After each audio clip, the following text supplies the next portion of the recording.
बीते 8 साल में ऐसे ही डीबीटी के जरिए हमने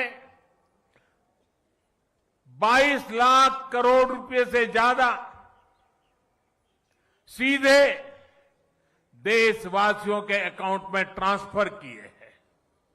और ऐसा नहीं हुआ कि 100 पैसा भेजा तो पहले 85 पैसा लापता हो जाता था। जितने पैसे भेजे वो पूरे के पूरे सही पते पर सही लाभार्थी के बैंक खातों में भेजे गए हैं। साथियों, आज इस योजना की वजह से 2.25 लाख करोड़ रुपए की लीकेज रुकी है। पहले यही 2.25 लाख करोड़ रुपए बिचौलियों के हाथों में चले जाते थे, दलालों के हाथों में चले जाते थे। इसी डीबीटी की वजह से देश में सरकारी योजनाओं का गलत लाभ उठाने वाले 9 करोड़ से ज्यादा फर्जी नामों को हमने लिस्ट से हटाया। आप सोचिए, फर्जी नाम कागजों में चढ़ाकर गैस सब्सिडी, बच्चों की पढ़ाई के लिए भेजी गई फीस, कुपोषण से मुक्ति के लिए भेजा गया पैसा, सब कुछ लूटने का देश में खुला खेल चल रहा था। ये क्या देश के गरीब के साथ अन्याय नहीं था? जो बच्चे उज्जवल भविष्य की आशा करते हैं, उन बच्चों के साथ अन्याय नहीं था? क्या ये पाप नहीं था? अगर कोरोना के समय यही 9 करोड़ फर्जी नाम कागजों में रहते तो क्या गरीब को सरकार के प्रयासों का लाभ मिल पाता क्या? साथियों, गरीब का जब रोजमर्रा का संघर्ष कम होता है, जब वो सशक्त होता है, तब वो अपनी गरीबी दूर करने के लिए नई ऊर्जा के साथ जुड़ जाता है। इसी सोच के साथ हमारी सरकार पहले दिन से गरीब को सशक्त करने में जुटी है। हमने उसके जीवन की एक एक चिंता को कम करने का प्रयास किया।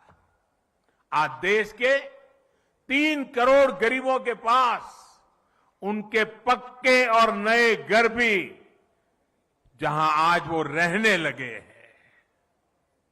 आज देश के 50 करोड़ से ज्यादा गरीबों के पास 5 लाख रुपए तक के मुफ्त इलाज की सुविधा है। आज देश के 25 करोड़ से अधिक गरीबों के पास 2-2 लाख रुपए का एक्सीडेंट इंश्योरेंस और टर्म इंश्योरेंस है, बीमा है। आज देश के लगभग 45 करोड़ गरीबों के पास जनधन बैंक खाता है। मैं आज बहुत गर्व से कह सकता हूं कि देश में शायद ही कोई ऐसा परिवार होगा जो सरकार की किसी न किसी योजना से जुड़ा न हो, योजना उसे लाभ न देती हो। हमने दूर सुदूर पहुंचकर लोगों को वैक्सीन लगाई है। देश करीब 200 करोड़ वैक्सीन डोज के रिकॉर्ड स्तर पर पहुंच रहा है। और मैं जयराम जी को बधाई दूंगा। कोरोना काल में जिस प्रकार से उनकी सरकार ने काम किया है और उन्होंने ये टूरिस्ट डेस्टिनेशन होने के कारण टूरिज्म के लिए तकलीफ न हो, इसलिए उन्होंने वैक्सीनेशन को इतना तेजी से चलाया। हिंदुस्तान में सबसे पहले वैक्सीनेशन का काम पूरा करने वालों में जयराम जी की सरकार अग्रिम पंक्ति में रही। साथियों, हमने गांव में रहने वाले 6 करोड़ परिवारों को साफ पानी के कनेक्शन से जोड़ा है, नल से जल। साथियों, हमने 35 करोड़ मुद्रा लोन देकर गांव और छोटे शहरों में करोड़ों युवाओं को स्वरोजगार का अवसर दिया है। मुद्रा लोन लेकर कोई टैक्सी चला रहा है, कोई टेलरिंग की दुकान खोल रहा है, कोई बिटिया अपना स्वयं का कारोबार शुरू कर रही है। रेहड़ी ठेले पटरी पर काम करने वाले लगभग 45 लाख साथियों को भी पहली बार बैंकों से ऋण मिला है, अपने काम को बढ़ाने का रास्ता मिला है। और जो प्रधानमंत्री मुद्रा योजना है ना, मेरे लिए संतोष की बात है, उसमें 70% बैंक से पैसा प्राप्त करने वालों में 70% हमारी माताएं बहनें हैं, जो एंटरप्रेन्योर बन करके आज लोगों को रोजगार दे रही है। साथियों, यहां हिमाचल प्रदेश के तो हर घर से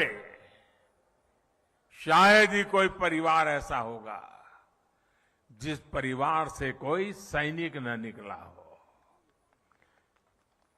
ये वीरों की भूमि है जी, ये वीर माताओं की भूमि है जो अपने गोद से वीरों को जन्म देती हैं, जो वीर मातृभूमि की रक्षा के लिए 24 घंटे अपने आप को खपाते रहते हैं। साथियों, ये जो सैनिकों की भूमि है, ये सैन्य परिवारों की भूमि है। यहां के लोग कभी भूल नहीं सकते कि पहले की सरकारों ने उनके साथ किस तरह का बर्ताव किया। 1 रैंक 1 पेंशन के नाम पर कैसे उन्हें धोखा दिया। अभी हम लद्दाख के एक पूर्व सैनिक से बात कर रहे थे, जीवन सेना में बिताया था।